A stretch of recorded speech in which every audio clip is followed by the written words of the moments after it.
Hello everyone, how are you all? Hope you all are doing well. और आज फिर से हम थोड़ा सा वापस ऑर्गेनॉन की तरफ आते हैं. थोड़ा सा ब्रेक हो गया था, तो sorry for the inconvenience. So again हम रिज्यूम करते हैं जहाँ से हमने छोड़ा था. तो हम लोग स्टडी कर रहे थे कि वाइटल फोर्स. तो वाइटल फोर्स एक बेसिक कंसेप्ट बोल सकते हैं, बेसिक प्रिंसिपल बोल सकते हैं होम्योपैथी का. तो एनिमन सर ने वाइटल फोर्स को डिस्क्राइब किया है. पहले इसको वाइटल प्रिंसिपल कहा जाता था. वाइटल प्रिंसिपल के नाम से ही पहले इंट्रोड्यूस हुआ था, लेकिन एनिमन सर ने उसको बाद में फोर्स के नाम से वापस री इंट्रोड्यूस किया. और अपने 6th एडिशन में हम इसको वाइटल फोर्स के नाम से ही जानते हैं. तो फोर्स है, that is a life force we can say. ठीक है. तो वाइटल फोर्स की क्वालिटीज हमने लास्ट लेक्चर में समझी थी. तो अभी उसके आगे जाके क्या रोल है वाइटल फोर्स का. जैसे हमने समझा कि वाइटल फोर्स बॉडी में होता क्यों है, उसका क्या है, वर्किंग क्या है, वो क्या करता है. तो ये थोड़ा सा हमने लास्ट लेक्चर में समझने की कोशिश की थी. तो अभी क्या होता है, स्टेजेस होते हैं अपनी. एक होती है हेल्थ की स्टेट होती है, फिर किसी कारण डिसीज़ की स्टेट आ जाती है, और वो डिसीज़ को ओवरकम करके हम वापस रिस्टोर होते हैं अपने हेल्दी स्टेट में. सो ये तीनों स्टेट्स में वाइटल फोर्स का क्या रोल है, तो ये बहुत जानना हम होम्योपैथ्स को बहुत बहुत ज़रूरी होता है कि वाइटल फोर्स कैसे काम करता है. ठीक है. तो सबसे पहले हेल्दी स्टेट. ओके, हेल्थ को समझेंगे, फिर डिसीज को समझेंगे. ओके, फिर क्योर को समझेंगे हम. तो थोड़ा बहुत हमने जान लिया है. हेल्थ का स्टेट मतलब कि wellbeing, state of wellbeing, mental, emotional, physical well-being of the person, that we call as health. And according to homeopathy, what we say, or according to science, what we say, it is a harmony in the sensations and functions of the organism. Okay, मतलब क्या कि सारे organs, सारे systems जो है harmony में काम करते हैं. हारमोनी मतलब क्या, जैसे हम संगीत में देखते हैं हारमोनी रहती है ना. हारमोनी मतलब एक ही सुर में जब सारे इंस्ट्रूमेंट बजते हैं, तो that is called as harmony in music. And harmony in health, that is in organism, is called as when all the sensations and functions of the body are in harmonious way. ऐसे हम बोलते हैं जबकि that person is in health. ठीक है. तो health में vital force क्या करता है. वाइटल फोर्स रूल करता है बॉडी को. जैसे हमने देखा है कि वाइटल फोर्स ही है जिसकी वजह से we are called as living human beings. Okay, otherwise without vital force there is nothing or there is no life. Okay, so health में वाइटल फोर्स का रोल होता है कि वाइटल फोर्स एक तो हारमोनी रहती है सब ऑर्गन्स में, सब सिस्टम्स में. ठीक है. सब सेंसेशंस एंड फंक्शन सब हारमोनियसली वर्क करते हैं. तो इस सब का जो रेगुलेशन है वो वाइटल फोर्स करता है हेल्थ में. ठीक है. तो डिसीज को हम कैसे समझेंगे. डिसीज मतलब क्या कि चेंज है, थोड़ा सा transformation from health because of some may be external और इंटरनल फैक्टर्स. कुछ भी हो सकता है. ये भी हमने देखा है कि डिसीज का कुछ ना कुछ कॉज रहता है. तो वो cause may be external environmental हो सकता है या फिर इंटरनल हो सकता है. जैसे हमने देखा कि इमोशनल कॉजेस होते हैं डिसीजेस के, या फिर मेंटल कॉजेस होते हैं. किसी भी चीज़ को किसी भी वजह से अगर कोई शॉक हो जाता है या फिर कुछ भी मेंटल रीजन, ओके, जैसे ग्रीफ बोल सकते हैं, so that is also a cause of disease, okay. तो डिसीज में हमने एक्यूट भी देखा, डिफ्रेंसिएशन, और क्रॉनिक भी देखा। तो एक्यूट डिसीज में भी हमने देखा कि एक्साइटिंग कॉज होता है डिसीज का, और क्रॉनिक डिसीज में होता है माइजमेटिक कॉज, मतलब जो natural chronic diseases Hahnemann sir ने बोले हैं, तो उनका कॉज होता है कुछ मायाजम होता है, मतलब कि उस कॉज को ही मायाजम बोला है सर ने। तो मायाजम को 3 इसमें डिफ्रेंशिएशन किया हुआ है, सोरा, साइकोसिस एंड सिफिलिस, वो हम बाद में थोड़ा समझेंगे। तो for time being disease acute and chronic होते हैं। तो एक्यूट डिसीज में क्या होता है एंड क्रॉनिक डिसीज में क्या होता है, जब भी डिसीज को, जैसे हम इन होम्योपैथिक लैंग्वेज हम बोलते हैं कि एक्सटर्नल, मतलब एक्सटर्नल मैनिफेस्टेशन होता है of the internally deranged vital force. ये सिम्टम की लैंग्वेज है, लेकिन सिम्टम को हम समझते हैं कि डिसीज की लैंग्वेज है सिम्टम, ओके। मतलब डिसीज कैसे एक्सप्रेस करेगा, थ्रू सिम्टम से एक्सप्रेस करेगा। तो इन शॉर्ट डिसीज की ही डेफिनेशन बोल सकते हैं कि it is a manifestation of the internally deranged vital force. तो यहाँ पे क्या होता है कि डिरेंजमेंट हो रखी है, ठीक है, कुछ ब्रीच आ गया कंटिन्यूएशन में, हेल्थ की स्टेट में कुछ ब्रीच आ गया, ओके। तो डिरेंज हो गया, derangement, something deranged, okay. So what is this derangement, where is this derangement? So the derangement is in vital force, okay. क्योंकि सबसे पहले अटैक होता है वाइटल फोर्स, और वाइटल फोर्स पर अटैक होके फिर अपने को सिम्टम्स दिखते हैं। तो जैसे हमने समझा कि एक्यूट डिसीज में जो है सिम्टम्स हमें इजीली हम देख सकते हैं, ठीक है, और आइडेंटिफाई कर सकते हैं कि this is an acute disease.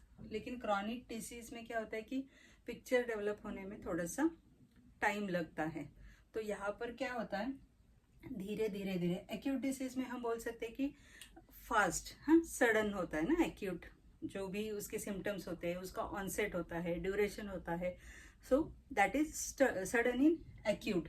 तो एक्यूट में क्या होता है, एक तो रिकवरी हो सकती है, माने क्योर हो सकता है, या फिर पेशेंट की डेथ भी हो सकती है, जैसे हमने रिसेंटली कोविड में देखा था, okay, it was an acute disease.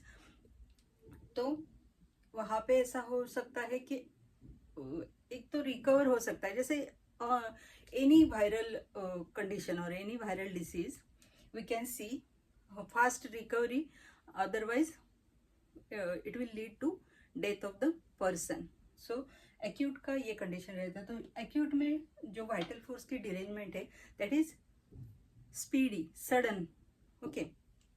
तो सडन होती है, तो मतलब इसका मतलब क्या है, ये जो डिसीज का फोर्स है, okay, that is also a dynamic force like vital force, that is why it has capacity to derange the vital force, okay. So derange मतलब क्या करता है कि उसको दबा देता है, वाइटल फोर्स को इन एनी कंडीशन वो वाइटल फोर्स को ऊपर उठने नहीं देता। जैसे हम लोग समझ सकते हैं कि एक एम्पायर है राजा का, और वहाँ पे क्या हुआ ना, अटैक हुआ है।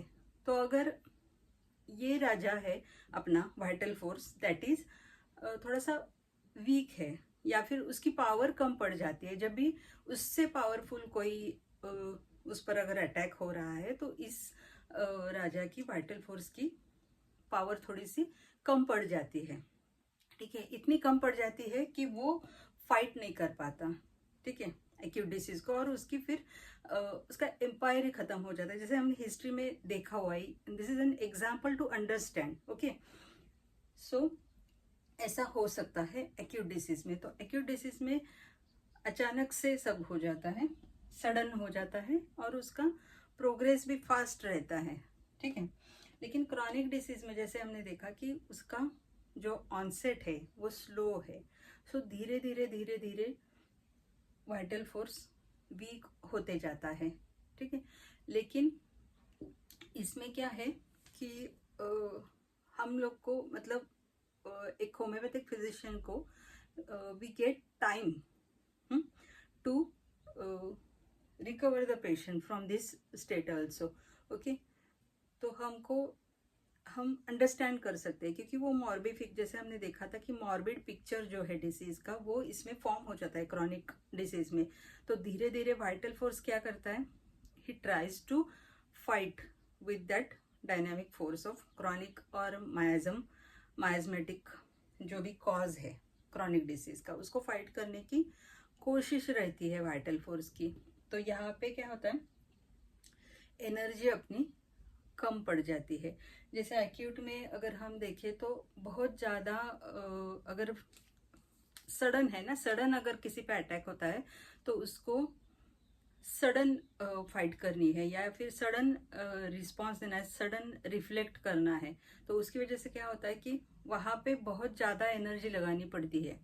जिस भी चीज़ को हम सडन एकदम से अगर हमको रिफ्लेक्ट करना है, ठीक है, तो वहाँ पे बहुत ज़्यादा एनर्जी लॉस हो जाती है। या फिर ऐसा भी हो सकता है कि कोई ऑर्गन हमको उसकी वजह से उसके डिसीज को देना पड़ जाए, या फिर क्या बोल सकते हैं हम,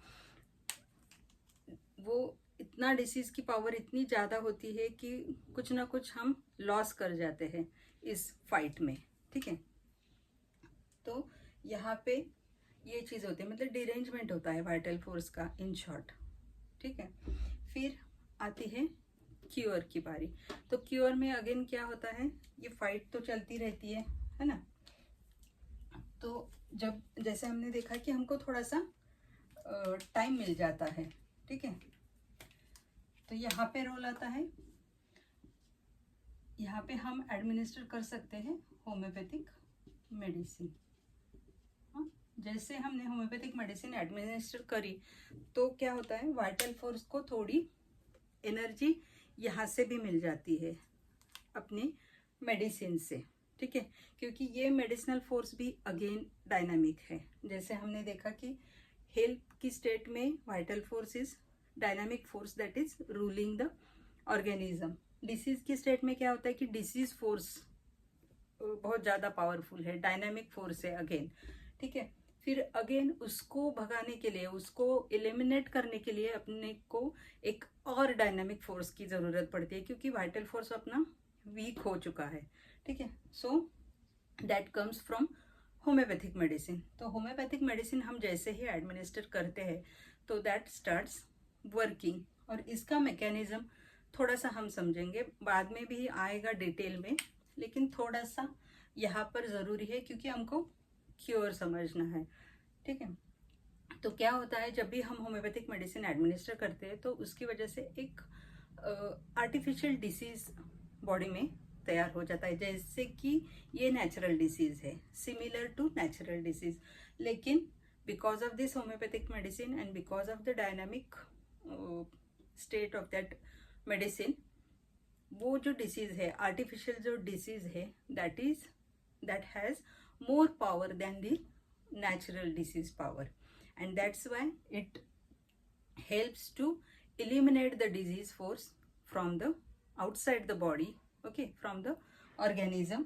और फिर क्या होता है, फिर जब हम रिपीट करना बंद कर देते हैं, जब हम होम्योपैथिक मेडिसिन का डोज या फिर रिपीटेशन स्टॉप कर देते हैं, तो उसके बाद क्या होता है कि जो आर्टिफिशियल डिसीज है तो वो भी धीरे धीरे अपने आप उसका एलिमिनेशन होता है, और नेचुरल डिसीज तो हमने ऑलरेडी ऑर्गेनिज्म के बाहर कर दिया है। तो जो वाइटल फोर्स है वो दोनों डिसीज से फ्री हो जाता है और अपने को मिलता है आइडियल क्योर, ओके। तो यहाँ पे हम बोल सकते हैं कि आइडियल क्योर हमको मिल गया। और यहाँ पे ये सब चीज़ें, so there are different states, और उस डिफरेंट स्टेट्स में वाइटल फोर्स का रोल कैसे काम करता है vital force, okay. So this was all for today. So next lecture में और भी थोड़ी सी चीज़ें हैं in relation to vital force we can say, और the moral remedy, materia peccans, and dynamic force. So these are some concepts that we will be learning in the next lecture. Okay, so till then, keep learning. Happy learning. और mission homeopathy को subscribe करिए, ज़्यादा से ज़्यादा spread करिए. आपकी जो भी क्वेरीज है, अगर आपको कोई कॉन्सेप्ट नहीं समझ रहा है तो you can write in the comment box whatever your query is in short, so that I can reply to you. Okay, thank you.